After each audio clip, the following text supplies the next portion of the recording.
Voilà, merci beaucoup.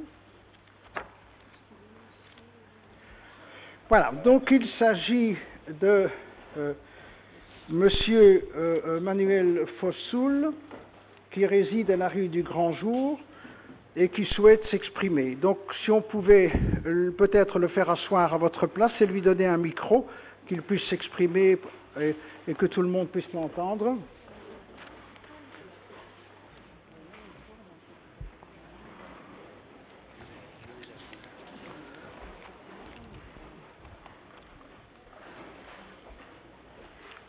Voilà, je vous en prie, monsieur. Vous pouvez vous asseoir, hein, ce sera plus facile pour vous. Est-ce qu'on m'entend? Oui.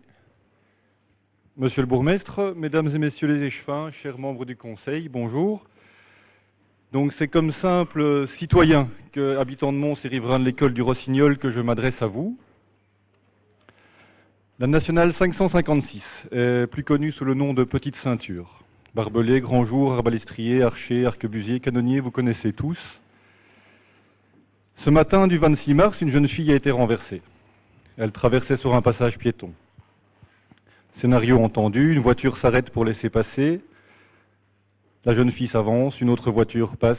Pas de dérapage, juste un bruit sourd, un corps qui vole, avant de s'écraser quelques mètres plus loin.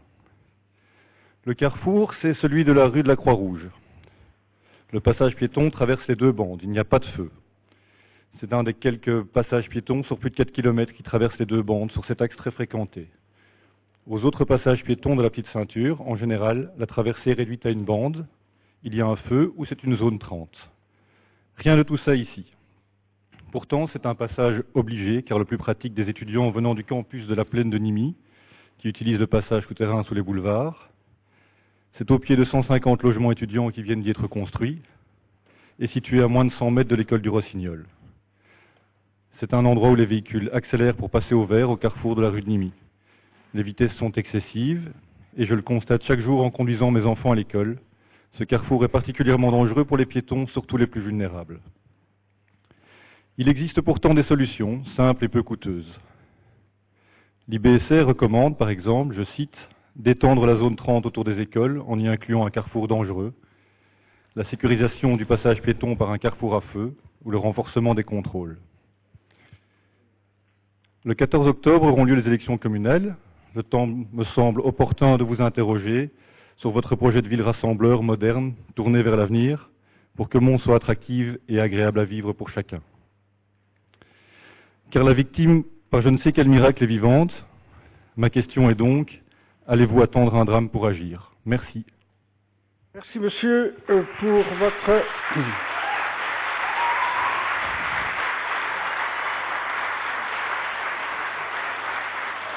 Merci, monsieur, pour votre interpellation.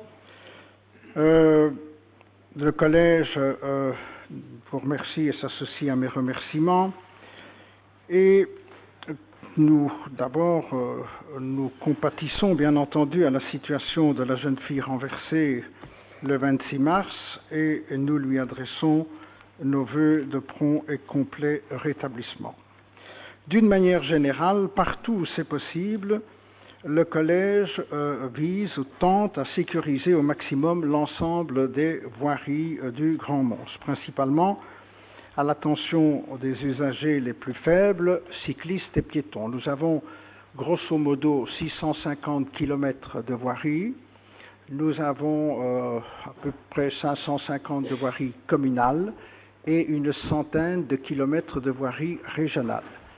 La voirie que je connais très bien et pour cause, comme vous dites, appelée la Petite Ceinture, est une voirie régionale. À la lecture de votre interpellation, je suis intervenu déjà, nous l'avons fait d'ailleurs dans d'autres circonstances, pour résoudre le problème spécifique du carrefour que vous évoquez. Soit on pourrait mettre la circulation sur une bande, et dès lors éviter ce qui s'est produit et qui se produit fréquemment dans pas mal de, comment dirais-je, de voiries. Il y a comme ça, quand il y a deux voitures qui peuvent aller de front, la première voiture s'arrête, le piéton ou la piétonne s'avance et malheureusement la deuxième voiture ne s'arrête pas et c'est la catastrophe. Il y a eu d'ailleurs près du Vauxhall, je me souviens, un jeune qui fut tué de cette manière. On peut aussi installer un feu rouge que les piétons appuieraient pour traverser. Dans les deux cas, nous avons une réglementation et une commission de réglementation de police avec les responsables régionaux. Nous allons soumettre à cette commission la problématique et voir quelle est la meilleure solution. Et en attendant, j'ai demandé en urgence d'abord de remettre la peinture et de mettre tout de suite un panneau clignotant rappelant la nécessité de ralentir la vitesse. Donc, nous allons y travailler avec la police et la région wallonne et j'ai demandé que dans l'immédiat, une action soit entreprise. Voilà un peu où nous en sommes.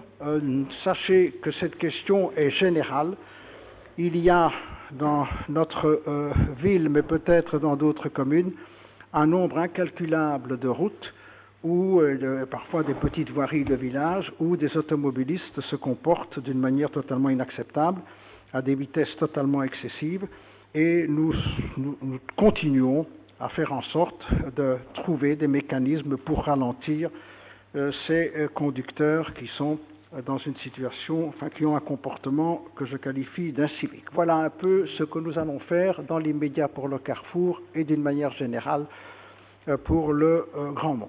Je vous en prie, si vous voulez répliquer, vous en avez la possibilité. Oui, merci Monsieur le bourgmestre.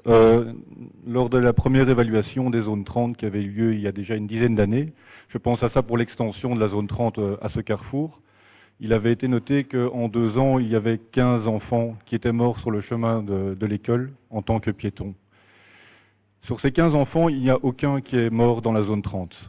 Par contre, il y en a 13 sur 15 qui sont morts dans un rayon de 300 mètres de leur école.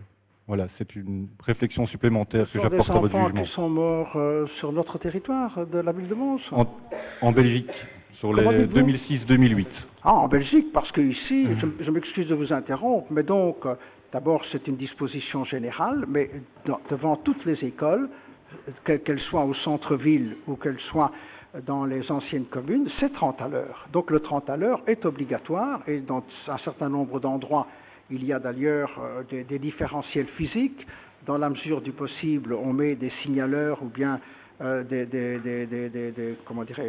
agents particuliers. Et donc là, aux abords des écoles, nous y sommes très attentifs et on demande aussi à la région wallonne d'assumer cette situation et d'une manière générale, ils le font sur cet aspect-là. Et pour revenir au centre-ville, tout le centre-ville est à 30 à l'heure.